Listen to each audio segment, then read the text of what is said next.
प्यारे बच्चों, सुप्रभात। मैं आपका हिंदी अध्यापक रणवीर सिंह आपको क्षितिज भाग 1 का दूसरा पाठ बाघ पढ़ाएंगे, जिसकी कवयित्री ललित हैं। कश्मीरी भाषा की लोकप्रिय संत कवयित्री ललित का जन्म 1320 के लगभग कश्मीर स्थित पामपोर के सिमपुरा गांव में हुआ था। ललित को लल्लेश्वरी, लला, ललारिफा आदि नामों से भी जाना जाता है। उनका देहांत सन 1391 के आसपास माना जाता है। ललित की काव्य शैली को बाघ कहा जाता है। जिस प्रकार से हिंदी में कबीर के दोहे, तुलसी की चौपाई, रसखान के सवैये प्रसिद्ध हैं, उसी प्रकार से ललित के बाघ प्रसिद्ध हैं। इस पाठ में उनके 4 बाघ दिए हैं। पहले बाघ में कवयित्री ने ईश्वर प्राप्त के लिए किए जाने वाले अपने प्रयासों की व्यर्थता की चर्चा की है। दूसरे बाघ में बहाडंबरों का विरोध करते हुए कहा है कि अंतःकरण से संभावी होने पर ही मनुष्य की चेतना व्यापक हो सकती है। दूसरे शब्दों में इस मायाजाल में कम से कम लिप्त होना चाहिए। तो सबसे पहले बच्चों, हम पहले बाघ का वाचन करेंगे, इसके बाद अर्थ बताएंगे। रस्सी कच्चे धागे की खींच रही मैं नाव, जाने कब सुन मेरी पुकार करें देव भवसागर पार। पानी टपके कच्चे शकोरे, व्यर्थ प्रयास हो रहे मेरे, जी में उल्टी रह रहे हो घर जाने की चाह घेरे। कवित्री कहती है कि मैं अपनी जीवन रूपी नाव को कच्चे धागे की रस्सी से खींच रही हूं। कच्चे धागे की रस्सी अर्थात श्वास, क्योंकि कवित्री का मानना है कि मनुष्य का जीवन नश्वर है और सांसों के सहारे चल रहा है। जिस प्रकार से कभी भी सांस रुक जाए तो मृत्यु निश्चित हो जाती है।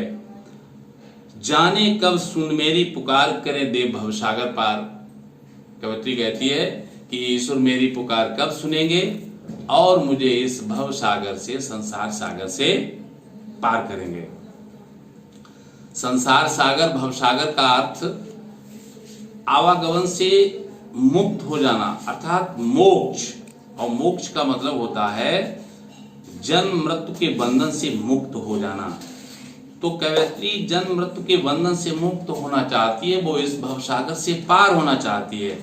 पानी टपके कच्चे सकोरे, व्यर्थ प्रयास हो रहे मेरे। कवित्री कहती है कि जिस प्रकार से कच्चे सकोरे में, सकोरा मिट्टी का पात्र होता है, बिना पका हुआ होता है, और उसमें एक एक बूंद करके पानी टपकता रहता है, रिसता रहता है। तो कवित्री कहती है उसी प्रकार से समय बीतता जा रहा है, मृत्यु समीप आ रही है, निकट आ रही है, समय तेजी से बीतता चला जा रहा है, और कवित्री के द्वारा ईश्वर को प्राप्त करने के जो प्रयास हो रहे हैं वो सारे व्यर्थ हो रहे हैं। जी में उठती रह रहे में बच्चों पुनरुक्त प्रकाश अलंकार है।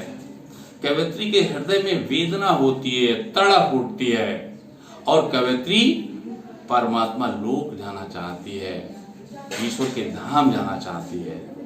तो इस प्रकार से बच्चों पहले वाक्य का अर्थ हुआ। अब दूसरा बात देखिए।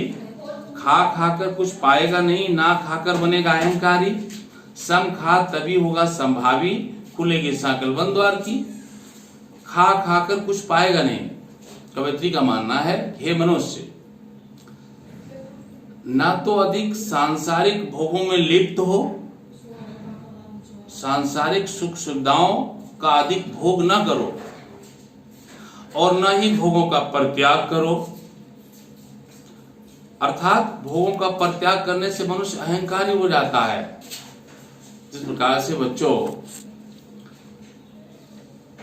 रावण ने हठ योग साधना करके तरह तरह की शक्तियां प्राप्त कर ली थी, उसमें अहंकार हो गया था, और अहंकार ईश्वर को बिल्कुल भी पसंद नहीं है। अहंकार से ईश्वर की प्राप्ति नहीं होती है।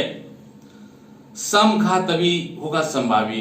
कवयित्री का मानना है ना तो अधिक भोगों में लिप्त हो, ना ही भोगों का परित्याग करो, मध्यम मार्ग अपनाओ, बीच का रास्ता अपनाओ।